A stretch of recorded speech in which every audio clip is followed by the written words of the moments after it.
Hey, what's up? It's Dominic D'Angelo of adfreeshows.com, SEScoops.com, and OneTrueSportTV.com. Yes. But not per usual. I am not with Robert Karplis today. I am with Kevin Kellum of Sportskeeda, formerly of WrestleZone with me. And now we're here together. Kev, how are you? Put some respect on my name. Whoa.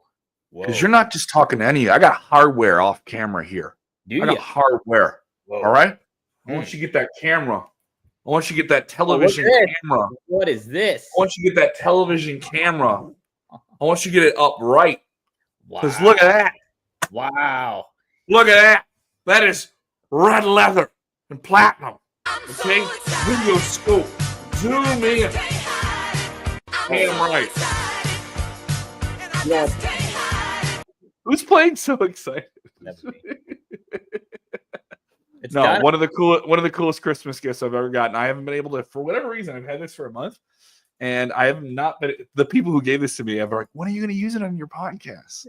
And I do all this different content for Sportskeeda, but most of it now I find myself not like having an opportunity to do that. So I was like, "There you go, you go. You guys scooped it." I'm now the official. I'm the new AEW TNT Turner Network Television Champion. I think we've seen that title now more on here than we have actually on Dynamite. So,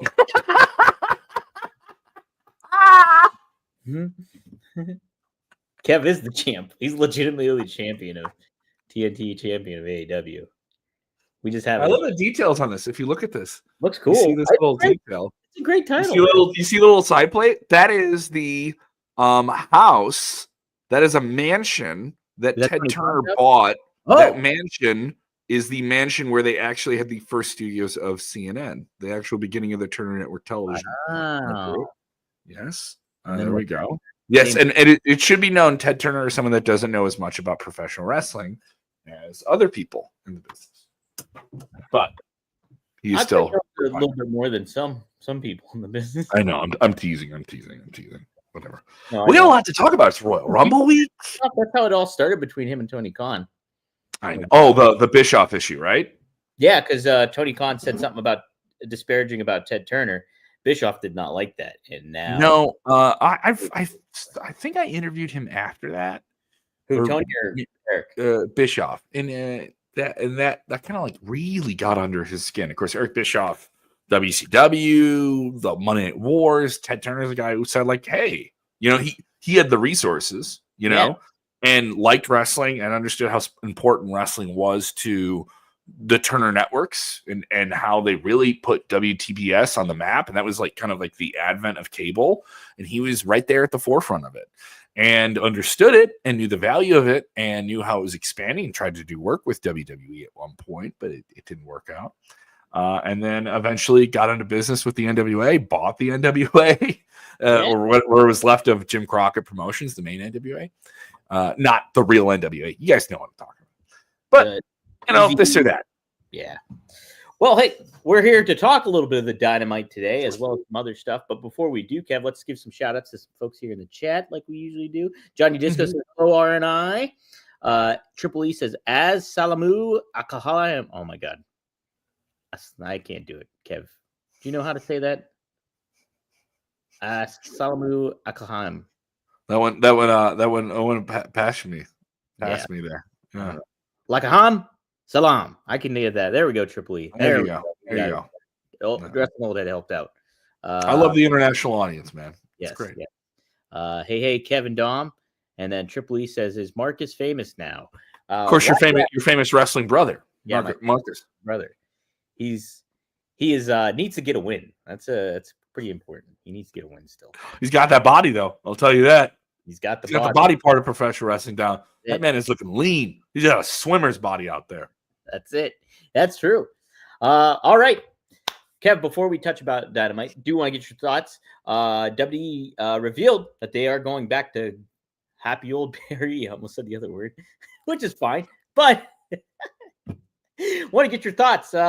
Good move, right? It's like you think about that crowd that they had last time, and this will be Clash at the Castle in Paris. They did, and Lyon, they did Backlash where they had that decibel breaking crowd last year. Another one of the big European shows. I'm wondering at what point do we get something where they're in Europe for weeks? Not, I mean, they're going to do the SmackDown before. That's going to be difficult because you have the time difference. So is it going to be on a tape delay?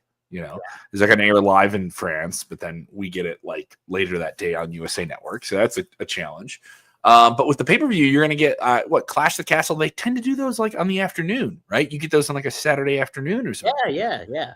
But that's been the rule. Which I'm not opposed to. With streaming, it's so much easier. It's not like you have like a limited amount of channels you can put something on. Royal Rumble is going to be at 6 p.m. this time around. So, oh man, I really got to get down there.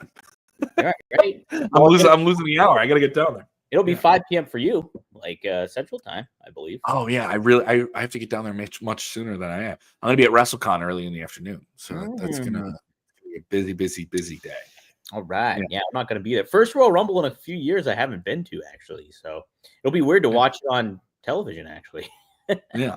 But I want to know, for fans, when you see these international shows, does it make you want to travel to them, or is it just something where you think there's obviously it's clear though, there's so much of a demand for WWE in certain parts of the world for them to do these shows where they're not going, and then when they go there, it's like the overextended demand. So when people say, "Oh, they spend so much money for that," they go to the UK a handful of times a year, and then people say they spent. You hear this in the UK guys.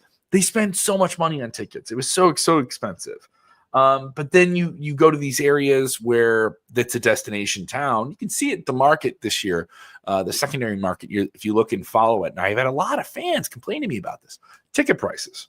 Yeah. I know this is another topic, but ticket prices are through the roof. There's no real face value on a high demand ticket. There's no face value on it due to like dynamic pricing and different things like that. So it's almost like it's like buying almost like a stock or something like that. Like you have to follow the value of it and buy at the right time, and you're gonna have all these fees and stuff like that. And I don't know how wonderful that process is, but I don't blame WWE for it, because that's across the board now with live entertainment. I can't imagine what it's gonna be to go to Paris and what that experience is gonna be, but I bet if it's anything like it was in Lyon, it's gonna be incredible. You're gonna get that incredible like World Cup soccer final vibe to everything, and every entrance is this like the people are pyrotechnics basically in terms of energy. So I'm looking forward to it. Good on them. I'm Irish. I was hoping they would do a Clash at the Castle and keep it in the UK and do one in Dublin at Crow Park, or do one at the O2 there in Ireland. But we will wait. We will wait. One in Italy at the Roman Coliseum. Or Bruce Pritchard kind of went on the record saying that there was something they actually talked about one time. That they was like kind of explore the idea, but I don't know what the seating would be like. I bet they would film something there. You know what I mean? I don't know if they would do like a full-on event, you know. Yeah. And it doesn't look easy. I don't think it looks easy. Also, the Roman Coliseum doesn't have a floor in it anymore, I think, right? I don't know. Yet. Could do it at the Vatican for the Pope. Yes. You do it in the big and he comes out on his perch and he blesses the ring. There you go. I like it. All right. Hey, are we gonna like Dynamite tonight? We're gonna take a look at the card and figure that out, because we have the big promoted match, or the headline match is actually the AEW TBS Championship, the sister title to the one Kevin currently has. It is Yuka Sakazaki taking on Mercedes Mone as the champion. Look, I like that they're promoting Mercedes Mone as the big headline kind of thing. But if I'm going to be a bit of a critic, which I can, we haven't seen Yuka Sakazaki in several weeks, so just inserting her into this match seems dumb.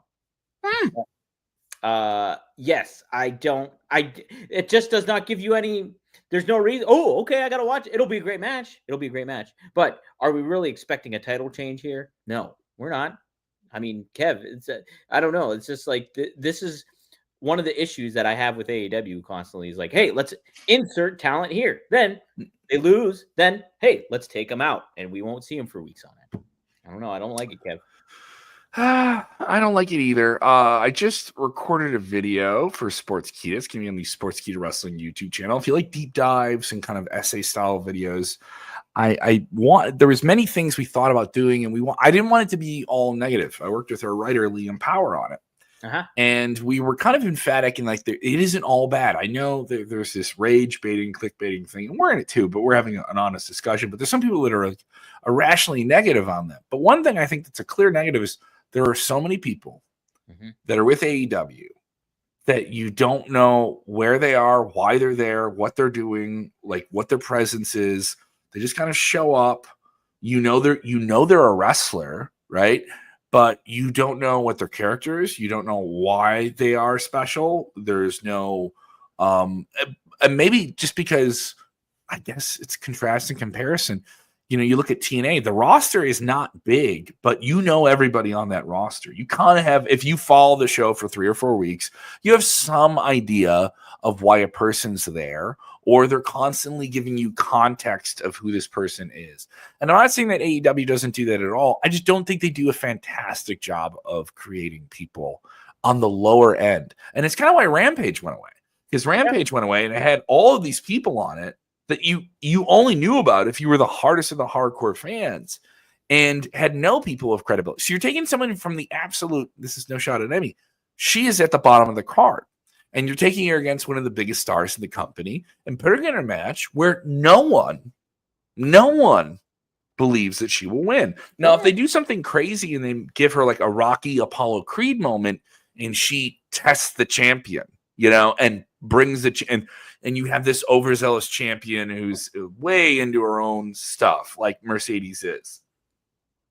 That's good. And it's weird. You have a character that no one knows and a character that some people know that I don't think. This is the hardest thing I'll say, and I will get crap for this. Yuka is a magical girl. Yes, she is. Yes. But is Mercedes Mone moving the needle? No. Is she selling tickets? Is she moving merch? No. Is she? This is the harshest thing. I feel bad saying this. She's not the star she was. No. When she left WWE. And she isn't. And she's not on TV a lot, but she's on TV enough. And they have vignettes they film with her, and you won't see her wrestle for weeks at a time. You won't even see her in the ring. So it makes me think, well, when was that shot? Yeah. So there's some dots that start to connect with it. And I wonder all these different things. And I'm not saying that she doesn't care about wrestling, but it's just like, where is the ROI on this? Where is the return on what was invested in this? Where are those fans that love Sasha Banks, love Mercedes, that were clamoring over every tweet about her, right? Mm-hmm. Where were they jumping over to All Elite Wrestling? How did they not follow her there? If there's such a following for her, how come they're not with her? And it's something I keep asking every time they put her in a big match. And I feel really, really negative about it. But if you look at the numbers, it's like she has such a big following online, but I just don't see it converting. I don't see it converting. No, I'll make the football comparison where it's just like you bring in somebody like, let me think here. You got a talented roster, obviously, with AEW and everything. Aaron Rodgers on the Jets. Exactly. That's exactly where I was going, is Aaron Rodgers on the Jets. You bring in a star like that. You want to position it in the best thing, but the overall structure of the team, you can criticize the coaching, you can criticize the positioning of where the players are, and like the ownership and the management. And if you don't have those all lined up, you're going to have a crappy win-loss record. And that's exactly what happened with the Jets. Now, I think to Mercedes was there. You had that potential to make maybe something out of it. And it's not been all bad. The match with Statlander was awesome, right? Yeah, absolutely. The big matches are all there. I'm just talking the week to week, the television poll that this character is supposed to have. Where are our tickets sold, our merch sold? You have her for big pay-per-view events, and AEW nails pay-per-view events. But I'm talking the meat and the sandwich. The pay-per-view is the dessert that gets me to come into the door. Or and all those different things. So I don't know. You have to do the due diligence of building up your women's roster. And they did not do that when they brought Mercedes in. It was like, okay, Mercedes, this is your job to basically try to fix everything that's kind of wrong with us. Now, that wasn't like what their intent, but heck, that's what she was left with. And so you did not make Mercedes was a big deal, but nobody else felt to that level to where you have a comparable opponent for her at that juncture. And you kind of made some a little bit, but not nearly to the effort that they should have been. And the focus was not on the women's division, and focus wasn't even on Mercedes. So it was just a big disservice to her. They did not get off on the right foot when it comes to that kind of stuff. And it's a shame. It's a shame. We have not seen, like I said, Yuki Sakazaki in weeks or whatever. And it's just been, and I'd be all for something like where she upsets Mercedes Mone here. If they're telling a story with that or something. It's a story. It's an angle. But if it's just here, you're just putting her there in this match to lose to Mercedes Mone, it's pointless. I'll be entertained by it. I'm sure it'll be a very good match to watch. But are you really engaging people and getting people? No, nobody knows who Yuka Sakazaki is. I like her, but I'm going to be honest. I completely forgot about her. So, that's just one match. And this is a title match too, right? This is a title match. Hey, okay. Kev, can you tell? I'm so excited, and I just can't hide it. There's some comments here, some saucy comments here. There's saucy comments. I didn't know we were going to go off the rails here with this. Yeah. Wrestling Old Head says, I thought Camille fell in that Dr. Evil pit, never to be seen again. Yeah. Of course, yeah, they have her. She had the injury. She's going to promote that movie, Queen of the Ring, that she's going to be in. So that's pretty cool. Yeah. So, I don't know how much they want to promote that movie that Jim Cornette is in. Jim Cornette has turned his entire life and career into bashing AEW. You look at his numbers, and it ain't bad. He's pulling numbers. But that this ROI comment. No, go ahead. I'm sorry. Yeah, no, I was just gonna say he might be pulling more numbers in AEW right now. No. Charlotte Flair and Becky Lynch are probably receiving the ROI on the Mercedes deal. Because also, like the WWE she left is not the same WWE in terms of who's in charge, what the ownership, the corporate structure, the compensation, the exposure. There's so many more lapsed fans. It's just a whole other thing. I know, contrast and compare, but it's the truth. Perceptions are starting to become reality, and if you're AEW, you got to change those perceptions fast. Look, and I don't like being critical, like of the shows or anything like that. I want to, be optimistic and positive and stuff like that. But AEW, the way they structured things and the way they have booked and positioned stars and removed them, it puts what you're just saying.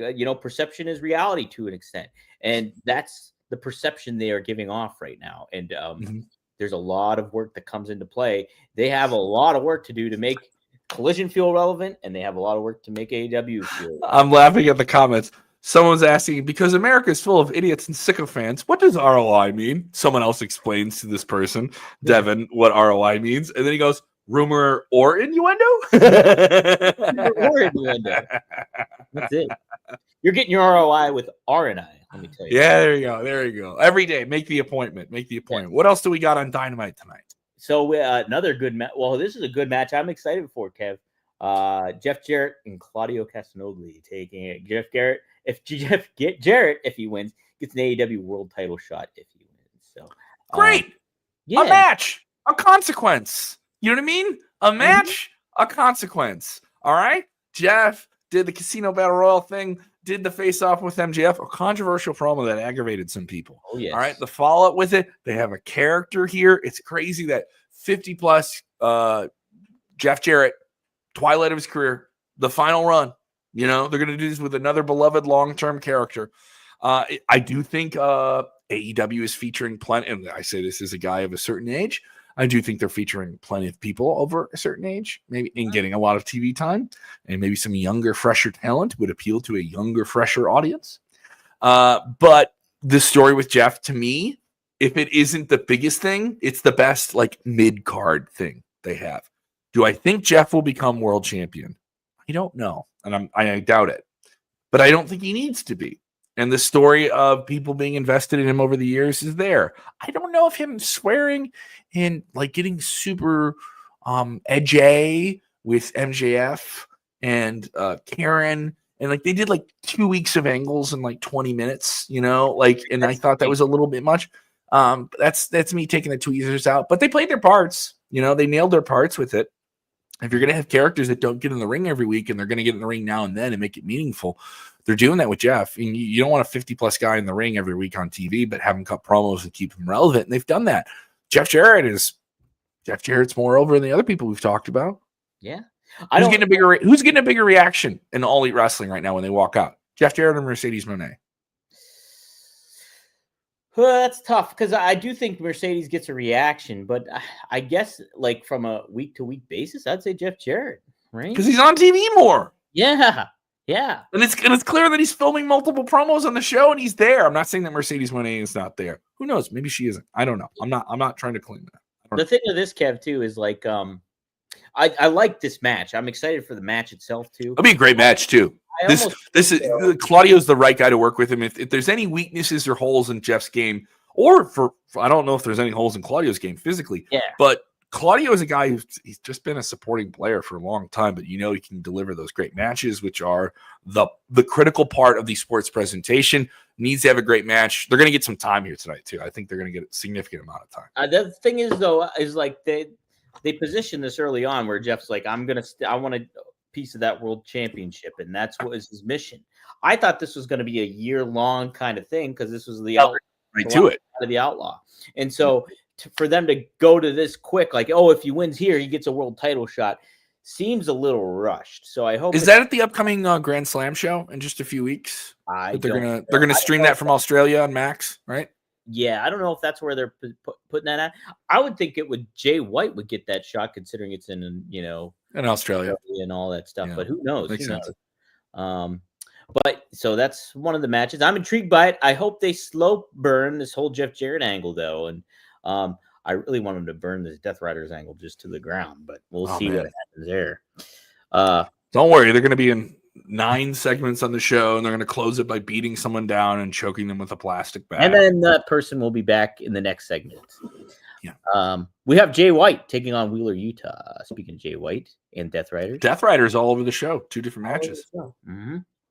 So it should be a good match again. What's the story they're telling here with Jay White? He seems to, even though that's the thing. It's like Jeff Jarrett's in the catbird position of like, oh, here I got the world title. Jay White, we're supposed to be focusing on him a little bit more, right? Because he's got a world title shot. I don't know.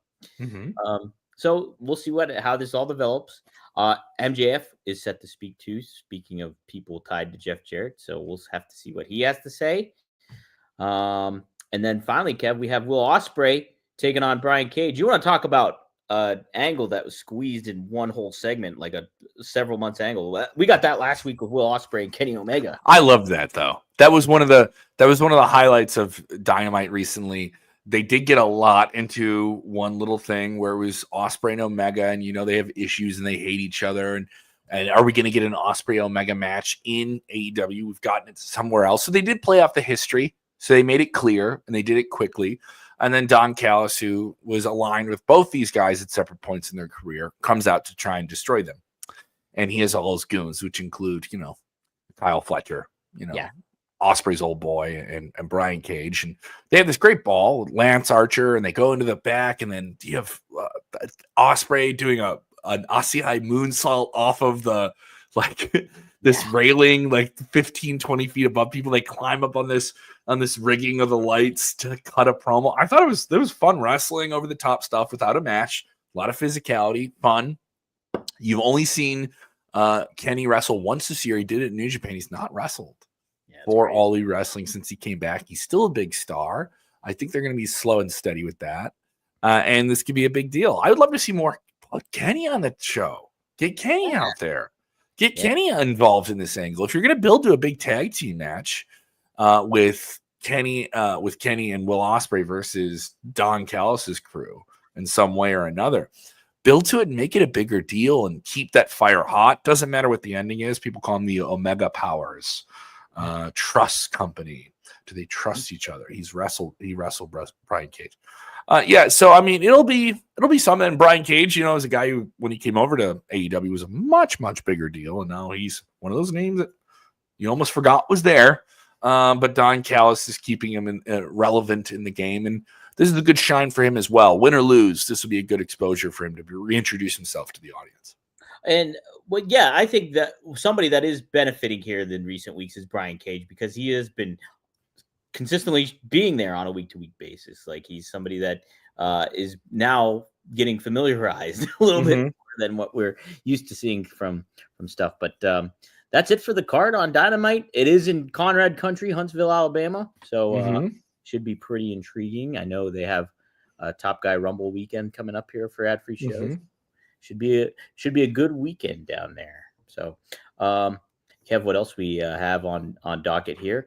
A little bit of other AEW related news. Chris Jericho spoke with Sports Illustrated, I believe. Zach Haydorn of Sports Illustrated. Shout out Zach Haydorn, one of Yeah. Chicago's finest. Yes, indeed. One of my one true sport compatriots. So so this is what Jericho had to say about Britt Baker. He said, I don't see her leaving or going anywhere, and I'm looking forward to having her come back on a show because she has a great character and a great presence, and once again, a great fan base within AEW. Who is saying this again, by the way? I'm sorry. This is Chris Jericho. Okay. A great fan base within AEW and within the wrestling world. So, yeah, a lot of talk around Britt Baker, what her future holds, and then also alleged tension behind the scenes. Alleged? Yeah, alleged. Alleged. I don't know what to say anymore when it comes to confirming or denying with this whole report stuff. But when it comes to Britt, but yeah, I think if I had to lean away, what I've gathered from Britt and stuff, she has garnered a reputation, and I think Jericho is just being a team player by saying, doing all this stuff. I don't think. I mean, when you read that, it doesn't read like, "Hey, she's not coming back," but it doesn't read like, "I'm going to trash her" either. But that's Jericho's MO. He's one of the top guys in the company. He has a lot of say, a lot of influence. He's somebody who dealt with all the BS when they had the brawl-in situation with Punk and the Elite getting into a fight, and he was somebody who shared his displeasure with the situation and specific people in it, but also just the situation in general. And he's a guy he's seen stuff like this before in other companies, WWE. He's seen it before. He's probably been involved in some of it to some degree. Just conflict. Not saying he's at fault. So he took the high road on it. And the right thing to do too, I think, just to not ruffle any feathers. Let me ask you this, Pittsburgh boy. She's your queen of your town. She's your steal the queen here. What's the word on the street, PA? What's the word on the street? People talking. I mean, she gets a reaction in Pittsburgh, and sure. That effect when they. What's the reaction she gets in the locker when she walks in backstage with all those people that she apparently has a lot of issues. Look, including multiple people now. She's had issues with. Yeah, and I'm all for like Pittsburgh, born and bred kind of talent getting their chance. And she's from Punxsutawney, actually. She's not really from Pittsburgh.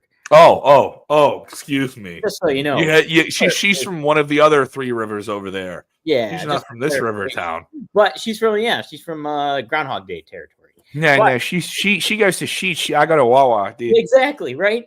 Well, but here's the thing: is like, I'm all for that happening, but if you garner a reputation, you make your decisions, and you handle your attitude a certain way, the chickens are going to come home to roost, basically. So, but is Britt Baker in AEW purgatory that like so many name-worthy people are in? This is another thing. My best and worst of AEW video that I just recorded yesterday. I believe it'll be out within the next week.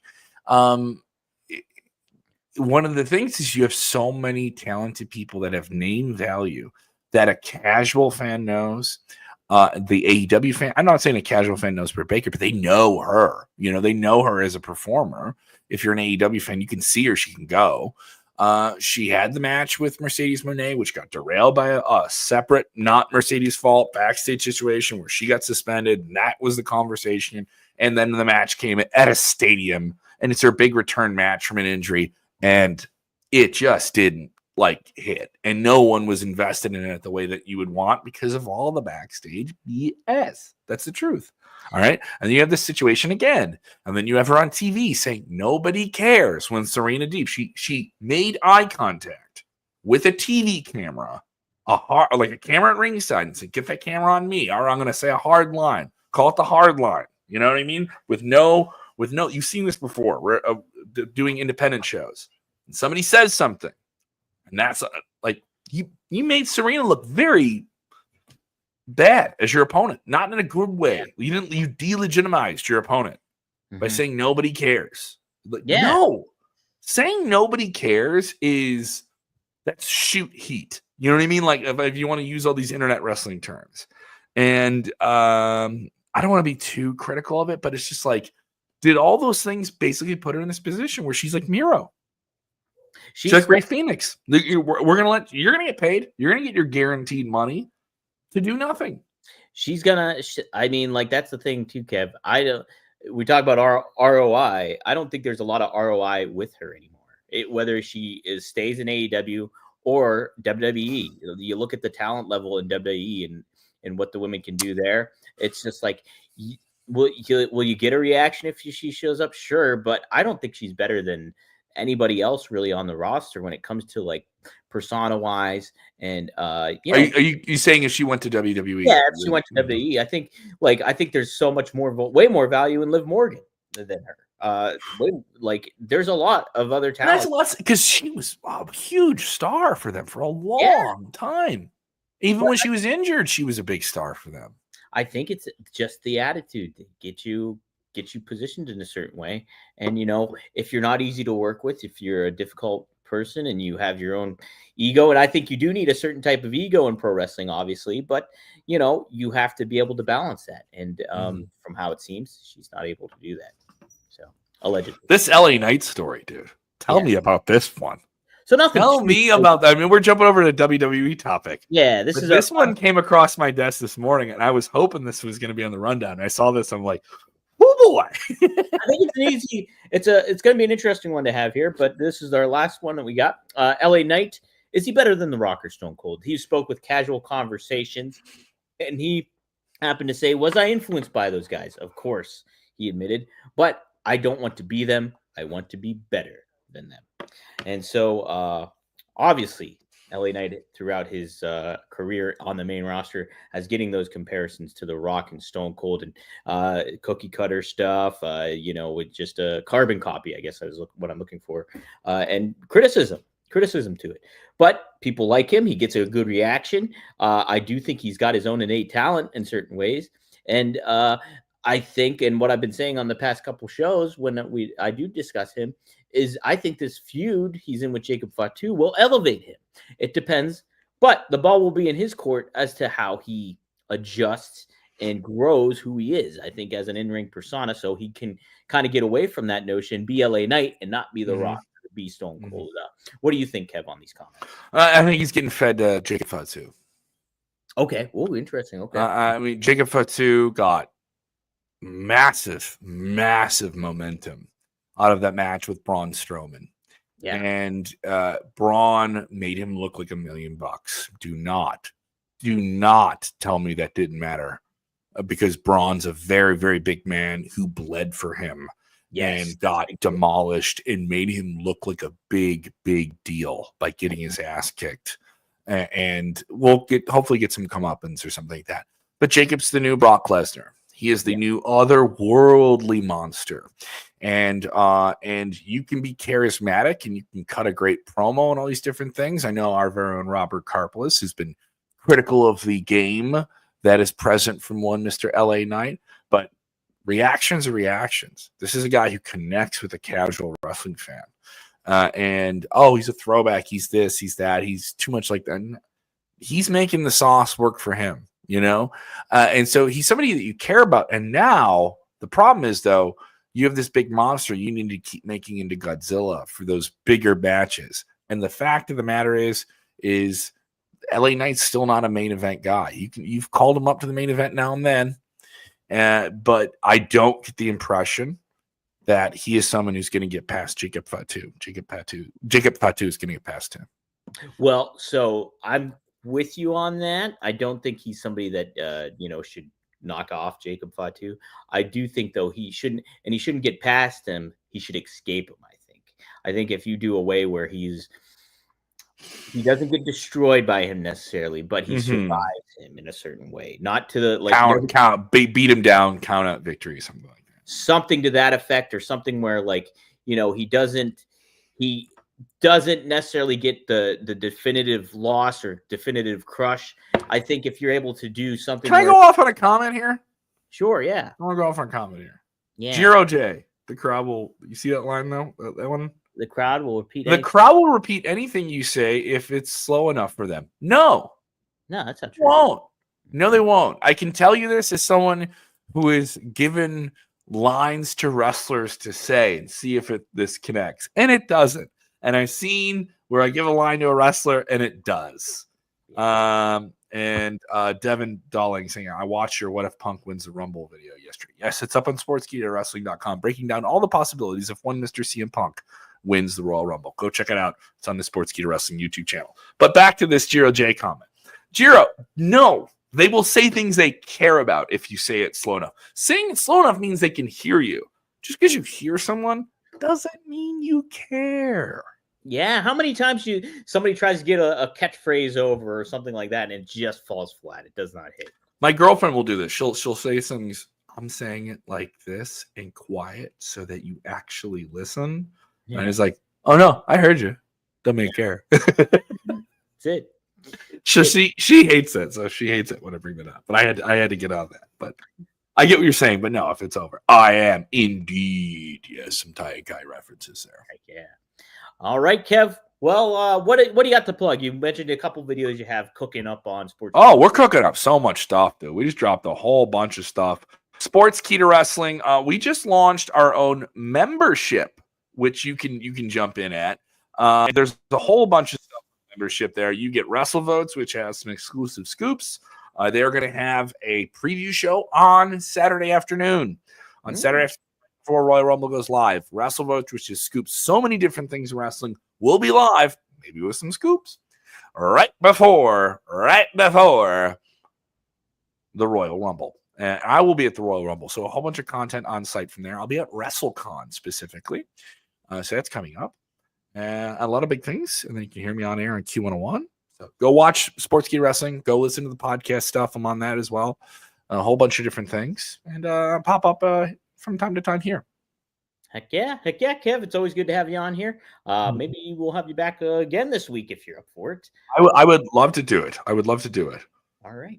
Guys, as for me, you can check out, I just interviewed Aaron Stevens of NWA. We had a fascinating conversation. We talked a little bit about working with Billy Corgan, what he thinks about Cody Rhodes and his evolution.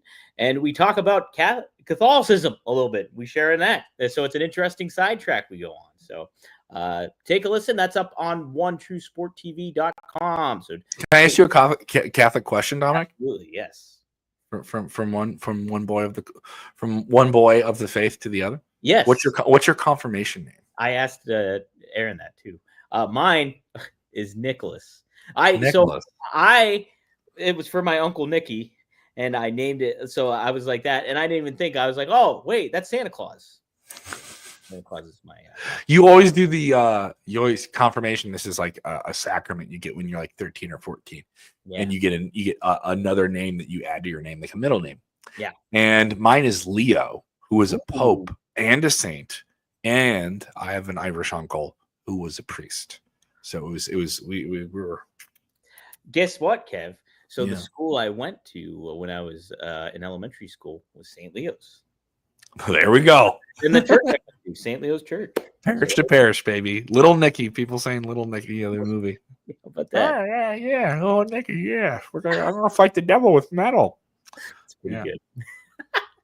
All right, guys. Hey, we'll see you tomorrow here on Rumor Innuendo. Best of luck in your future endeavors, and best of luck on your return. Are we going to talk about Billy Corgan and the CW tomorrow? That'll be some good ROI on that one. Mm-hmm. See you tomorrow, guys. Rumor or innuendo?